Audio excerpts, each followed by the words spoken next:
Hi, Susan. My name is Ryan Parker. It's nice to meet you. Hi Ryan, it's very nice to meet you as well. Thank you for meeting with me. You're welcome. So, what brings you in here today, Susan?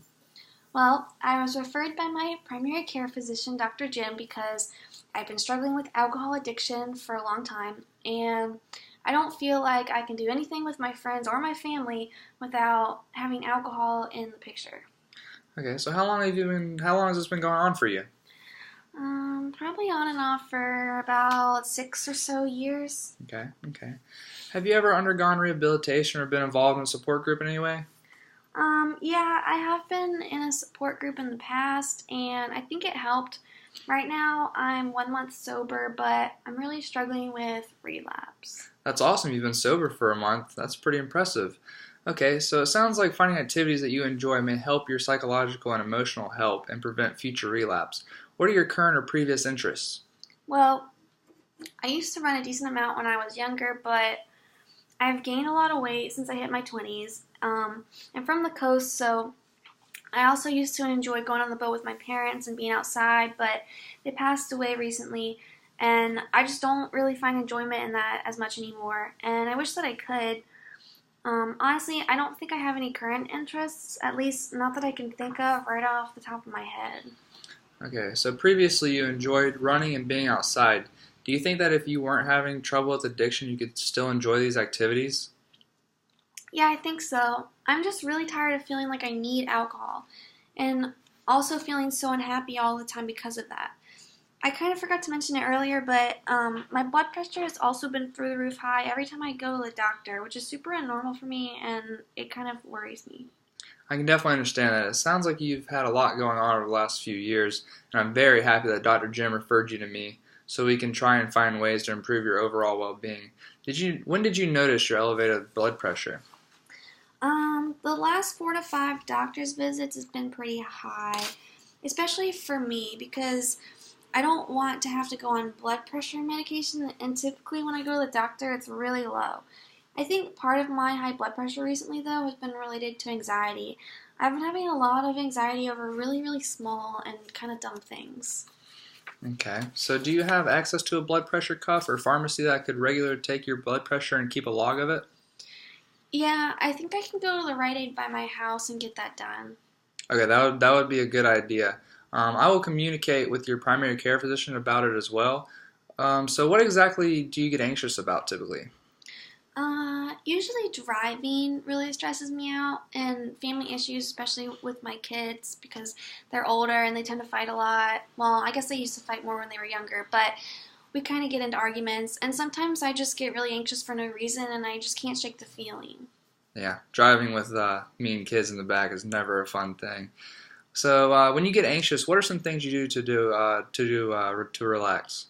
Usually I lay down and watch TV, and just try to distract my mind, but I definitely feel like my anxiety has gotten worse with time, which also stresses me out a lot. Okay, it sounds like distraction is one great method for you to use to help your anxiety. Is it possible that your elevated blood pressure and increased anxiety could be related? But we obviously can't say that for sure right now.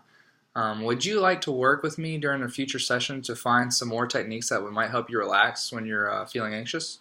Yeah, I would really love that, and I think that it would be a good conservative alternative treatment for me instead of blood pressure medication. I just get nervous about medication since, I've been having issues with alcohol addiction. I don't like taking medicine. Yeah, that's understandable. So regarding your struggle with addiction and alcohol, how do you think that recreational therapy may be able to benefit you? Honestly, I don't know much about recreational therapy, and I was really a little surprised that Dr. Jim referred me to an RT clinic because I thought that recreational therapy was more beneficial for people who have disabilities or amputations. But honestly, at this point, I'm really willing to try anything. Do you think that you could give me some more information about how recreational therapy might be able to help me? Of course. So basically our goal is to improve your cognitive, emotional, physical, and social functioning by finding enjoyable activities. You mentioned that you were struggling with finding ways to engage in social activities and hobbies without consuming alcohol, so we will try to help you with these behavioral changes. I think two beneficial areas that may help you would be community involvement and yoga, or even other gentle movement techniques. If you enjoy yoga, then it could be an activity that we start start to help soothe your anxiety as well. We really want to reduce your stress because this can moderate your neurotransmitter production in the brain and hopefully reduce your risk of relapse. Yeah, all of that sounds like it could really help me. And I would like to give yoga a shot. I've never tried it because I'm not all that flexible, but I really like the idea that it could help with my anxiety and addiction problem at the same time. Could you give me a little bit more background about your family? Do you have kids? Yes, I'm married and I have 2 sons. Okay, so how do you feel about your family being involved in your therapy? Well, I'm not exactly opposed to it. I mean, it's uncomfortable for me, obviously, just to have them there because it kind of makes me feel weak that I have a problem.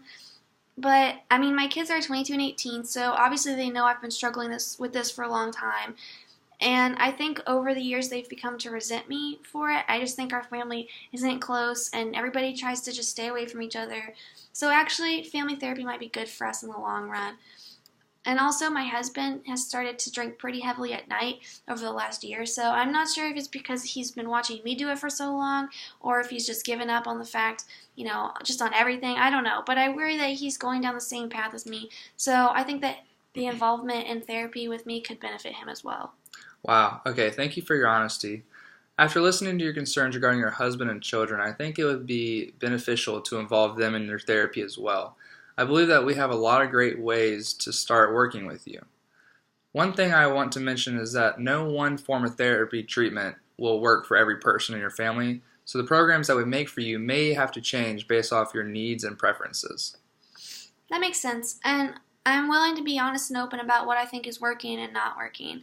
I'm just really glad that we have multiple ways to approach my addiction because I feel like I need a holistic approach in order to shake this. Honestly, nothing has worked so far. Well, I'm hoping we can change in the very near future as well. I look forward to working with you soon. I'm going to put you in touch with our schedule to get a tentative idea of your availability throughout next week. I look forward to seeing you next week, Susan. Sounds good. Thank you for your time. I'll see you next week. See ya.